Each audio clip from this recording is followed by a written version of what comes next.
సింహరాశి వారికి ఏప్రిల్ 28 సోమవారం రోజు జరిగేటువంటి పూర్తి అంశాల గురించి మనం ఈ వీడియోలో తెలుసుకోబోతున్నామండి. సింహరాశి వారు ఎవరు కూడా ఎక్కడా కూడా వీడియో స్కిప్ చేయకుండా పూర్తిగా చూడండి. పూర్తిగా చూస్తేనే మీకు నేను చెప్పేటువంటి అంశాలు, అలాగే ఏ దేవతారాధన చేయడం మీకు రేపటి రోజున అంతా కూడా బాగుంటుంది అనేటువంటి పూర్తి అంశాల గురించి చెప్తానండి. వీడియోని దయచేసి ఎక్కడా స్కిప్ చేయొద్దు, పూర్తిగా చూడండి. సింహరాశి వారు మొట్టమొదటిసారిగా మన ఛానల్ని చూసినట్లయితే తప్పకుండా ఛానల్ని సబ్స్క్రైబ్ చేసుకొని వీడియో నచ్చినట్లయితే లైక్ చేయడం మాత్రం మర్చిపోద్దండి. అలాగే కామెంట్ బాక్స్లో ప్రతి ఒక్కరూ ఓం నమ శివాయ అని ఒక కామెంట్ని కూడా రాసి వీడియోకి ఒక చిన్న లైక్ అయితే ఇవ్వండి. ముందుగా సింహరాశి వారి వ్యక్తిత్వాన్ని కనుక మనం గమనించినట్లయితే వీరు చాలా అంటే చాలా తెలివైన వారు, అలాగే ఎక్కువ ధైర్యాన్ని అలవర్చుకొని ప్రతి కష్టాన్ని కూడా ఎదుర్కొంటూ ఉంటారని చెప్పుకోవచ్చు. అంటే వీరు ఏ పని చేసినా కూడా అందులో విజయాన్ని సాధించేంత వరకు చాలా మొండిగా ఆ పనిని పూర్తి చేయడానికి వెనకాడరనమాట. ఇంకా కొంతమంది అంటే అధైర్యపడుతూ ఉంటారు, అంటే ఆ పని జరుగుతుందా లేదా అని అధైర్యపడుతూ ఉంటారు కదా. అలాంటి వారికి కూడా ధైర్యం చెప్పి ఆ పనిని ఎలాగైనా చెయ్యండి అనేలాగా వీరు వారిని ప్రోత్సహిస్తూ ఉంటారనమాట. వీరికి తప్పకుండా అంటే ఏదైనా కానీ విజయం సాధించేంత వరకు పట్టు వదలని విక్రమార్కుడు అంటారు కదా. ఆ విధంగా ఈ రాశివారు ఎప్పుడు కూడా ప్రతి పనిని చాలా తేలిగ్గా చేస్తూ ఉంటారండి. కష్టాల్లో ఉంటే ఎవరిని కూడా విడిచిపెట్టరు. చాలా అంటే చాలా వారికి సహాయం చేసేంత వరకు వదిలిపెట్టరు అనమాట. అంత మంచి మనస్తత్వం కలవారు ఈ సింహరాశి వారు.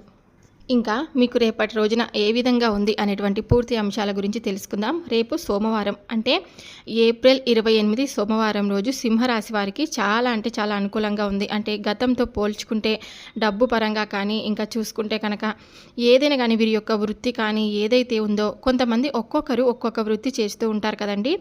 అంటే ఒక్కొక్కరు ఒక్కొక్క ఉద్యోగం అనేది, కొంతమంది ప్రైవేట్ జాబ్ చేస్తూ ఉంటారు, కొంతమంది గవర్నమెంట్ ఉద్యోగాలు చేస్తూ ఉంటారు, ఇలా కొంతమంది ఓన్ బిజినెస్ పెట్టుకొని రన్ చేస్తూ ఉంటారనమాట.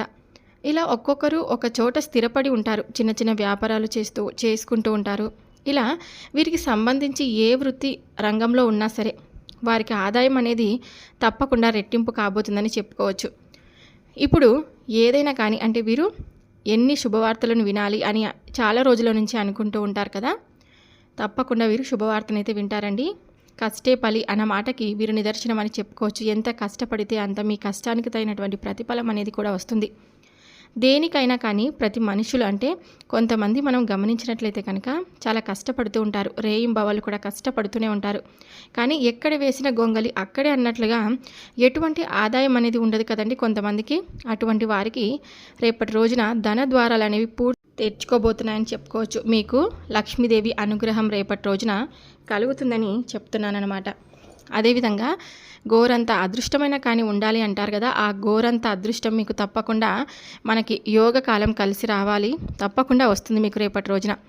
ఆ యోగకాలం అనేది ఇప్పుడు మీకు బాగా ఉందని చెప్పుకోవచ్చండి. అదృష్టం అనేది మీ చేతికి అందుబాటులోకి ఉంది, కానీ కష్టపడి ఆ చేతిలో మీరు అందుకోవాలి. అంటే చేస్తున్న పని పట్ల ఇప్పుడు పడుతున్న కష్టం కాదు, ఇంకొంచెం ఎక్కువ కష్టపడాలి అన్నది ఈ మాటకు అర్థం అన్నమాట. కాబట్టి జాగ్రత్తగా మీరు కష్టపడి ఆ వృత్తిలో ఇంకొంచెం కష్టపడితే ఎక్కువ ఆదాయం అనేది మీకు తప్పకుండా అదృష్టం అయితే మీకు రాసిపెట్టి ఉంది. ఈ విషయాన్ని గుర్తుంచుకొని కష్టపడండి. ఇక ఉద్యోగాలు చేసేవారికి ఎలా అని అడిగితే కనుక ఉద్యోగాలు చేసేవారికి ప్రమోషన్స్ వస్తాయండి. అంతేకాకుండా శాలరీస్ అనేటివి రెట్టింపు అయ్యే అవకాశం ఉంది. ఇంకా పై అధికారుల చేత ప్రశంసలు అనేటివి కూడా ఖచ్చితంగా మీరు పొందుతున్నారనమాట. ప్రభుత్వ ఉద్యోగాలు చేసేవారికి చాలా అంటే చాలా అనుకూలంగా ఉంది. తప్పకుండా మీకు రేపటి రోజున చాలా అద్భుతంగా మీరు చేస్తున్న పనుల యందు అంటే వృత్తి, ఉద్యోగ, వ్యాపార రంగాలలో ఉన్న వారందరికీ కూడా చాలా అంటే చాలా అనుకూలంగా, ఆటంకాలు లేకుండా ప్రశాంతంగా పనులు అనేటివి టైంకి అనేటివి ముగిసిపోతాయని చెప్పుకోవచ్చు. ఎటువంటి పెండింగ్లోనే ఉండవన్నమాట. అంటే ఆ పనులు పూర్తయిపోతాయి. ఇంకా పని పట్ల ఆసక్తి అనేది మీకు చాలా ఉంటుంది. ఇక తర్వాత కుటుంబ పరంగా చూసుకుంటే కనుక కుటుంబ పరంగా కూడా గతంలో కొన్ని గొడవలు అయ్యాయి కదా మీకు. ఆ గొడవలు పూర్తిగా సర్దుకుంటాయన్నమాట. మీకు ఇంకా గొడవలు అనేటివి ఉండవు. చాలా రోజుల నుంచి మీరు అనుకుంటూ ఉన్నారు కదా మాకు గొడవలు ఎక్కువ ఉన్నాయని.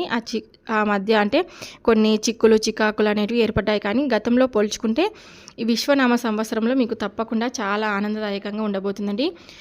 గతః అని చెప్పి మర్చిపోయినట్లయితే భార్యాభర్తలు ఇద్దరు ఒకరినొకరు అర్థం చేసుకోవడం, ఒకరి మాట ఒకరు విలువనిచ్చుకోవడం, ఒకరు చేసే పని మరొకరు సంప్రదించుకొని చేసుకోవడం, ఈ విధంగా చేసుకోవడం వల్ల మీ లైఫ్ అనేది ఒక టర్నింగ్ పాయింట్ అని తిరుగుతుంది. ఇంకా కొత్త సంవత్సరంలో ఎవరు కూడా పర్సనల్స్ ఎవరికి సొంతంగా వారి నిర్ణయాలు తీసుకొని చేసుకోకుండా ఒకరికొకరు సంప్రదించుకొని మీరు నిర్ణయాలు ఒకరితో ఒకరు పంచుకొని ఒక అడుగు ముందుకు వేయండి. ఏ పనైనా కానీ మీరు చక్కగా కలిసి వస్తుందన్నమాట. ఇక సంతాన పరంగా చూసుకుంటే సంతాన పరంగా కూడా మీకు గతంలో చిన్న చిన్న అనారోగ్య సమస్యలు చూశారు కదా. పిల్లలు చెప్పిన మాట వినడం లేదు, చదువు కొంచెం వెనుకబడుతున్నారని చెప్పి అనుకుంటూ ఉన్నారు కదా. ఇప్పుడు చాలా అద్భుతంగా ఉండబోతుంది. పిల్లల పరంగా అనారోగ్య సమస్యలు కూడా పూర్తిగా తగ్గబోతున్నాయి. ఇక ఇది మొదటి శుభవార్త అనమాట. రెండో శుభవార్త ఏంటంటే కనుక పిల్లల పరంగా ఇప్పుడు ఎవరైతే కాంపిటీషన్ ఎగ్జామ్స్ రాశారో అంటే ఈ సింహరాశికి చెందినటువంటి పిల్లలు ఎవరైతే కాంపిటీషన్ ఎగ్జామ్స్ రాశారో వారికి ఖచ్చితంగా మంచి మార్కులు రాబోతున్నాయని చెప్పుకోవచ్చు. ఇంకా ఆ ఎగ్జామ్స్ అనేటివి మీకు ఆశించిన విధంగా మార్కుల కంటే అంటే ఎక్కువ మార్కులు అనేటివి మీకు తప్పకుండా రేపు రాబోతున్నాయని చెప్పుకోవచ్చండి.